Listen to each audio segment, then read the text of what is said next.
Hi, boys and girls. Happy Wednesday. It is another day of our ABC countdown. It is day P for pajama day. So you can see that I am in my pajamas, and I thought it would be great to read you a book today. So I'm going to read you the book Moustache, and you might recognize this character from our holiday book we read called Mistletoe, right around Christmas time when the moose decorated his moustache to be the replacement for their Christmas tree.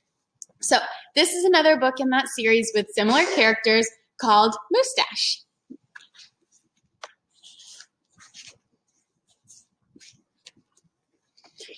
Moose had a problem, a horrible, hairy, prickly problem.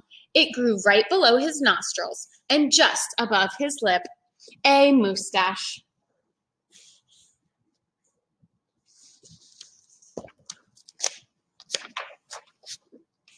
Now, not a few spare hairs or shy little stubble, no mere weak wandering whiskers on the upper lip of this moose. No siree. Moose had a big, bushy, bristly, mighty moustache, but a moustache that was a burly, scurly, mangly mess, and it itched a lot. Sure, he plucked, he tweezed, and even clipped, snipped, and teased, but his combs were still cowards, and his brushes rebelled. His scissors simply surrendered. They all thought the moustache was too much.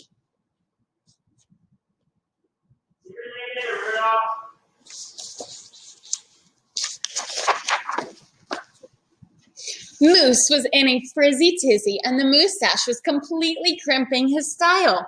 He was a great hoofer, but he could barely bop and hip hop with a moustache going flip flop.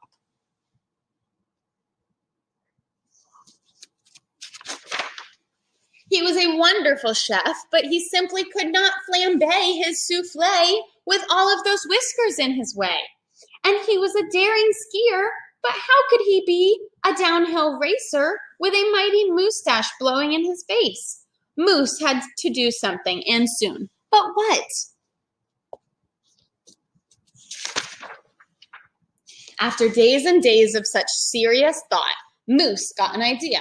He crossed some hair here, he crossed some hair there, and he tied his moustache around his neck. A moose scarf seemed to be the ideal answer for his problem. It was so simple, so easy, so perfectly perfect.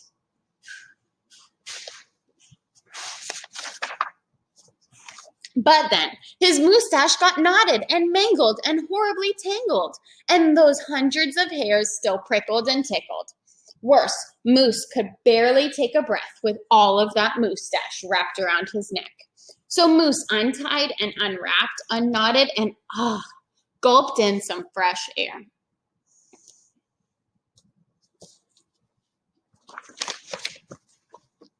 He got another idea. He parted some hair this way. He parted some hair that way. He heaped all that moustache on top of his head. Moustachio antlers seemed to be the ideal answer to his problem. It was so simple, so easy, so perfectly perfect, until a squadron of squirrels and one very nosy gopher moved right into the Moose Motel, and they huddled and hoarded, furrowed in, and burrowed out.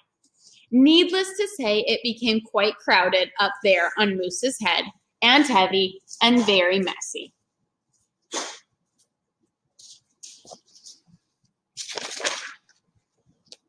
And very, very noisy. The squirrely chitting and chatting, squeals and squawks woke Moose with every morning before the crack of dawn. And that gopher was giving the moose one hairy headache. Moose needed his sleep. He needed his rest. He needed his privacy. Mustachio antlers? Nuts, this moose said.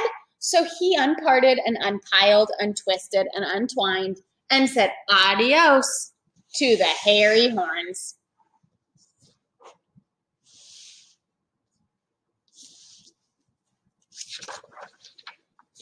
But now what? What? The miserable moose took hold of a hunk of hair and he wrestled it, then roped it. He tethered it, tied it, tamed it.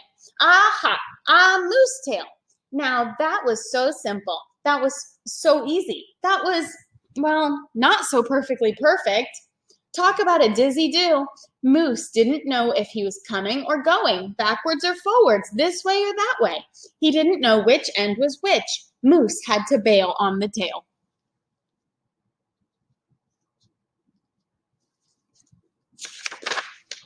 And so he thought and thought and thought some more, but no other idea was a worthy winner.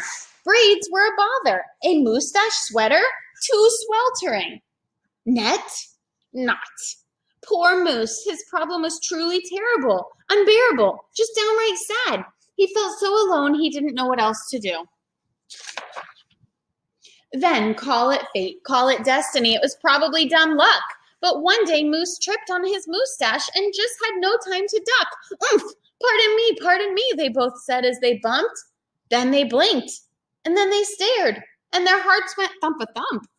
So she was a moose with a bouffant so bodacious, outrageous, well, it was just plain old big.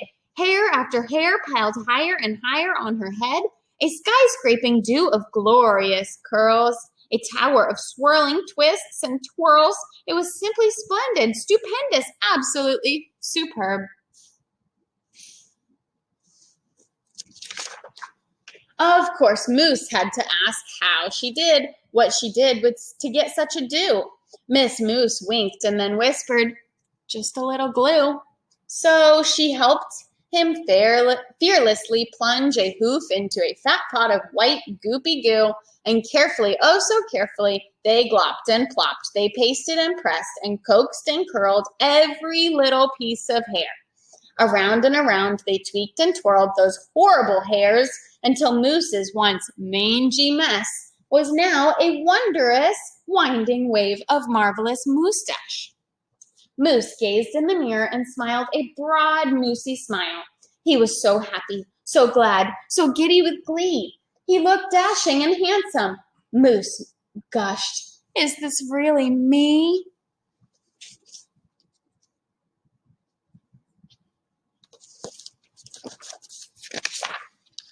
So, of course, it wasn't long after that Moose and his moustache and his beautiful bride fox-trotted and tangoed and waltzed down the aisle. Good hair days, bad hair days, they vowed to love and to cherish. And with hearts heaped with love and pots filled with goop, they both sighed, "I do, glue," and promised never to part. It was so simple, so easy, so perfectly perfect, and it stuck.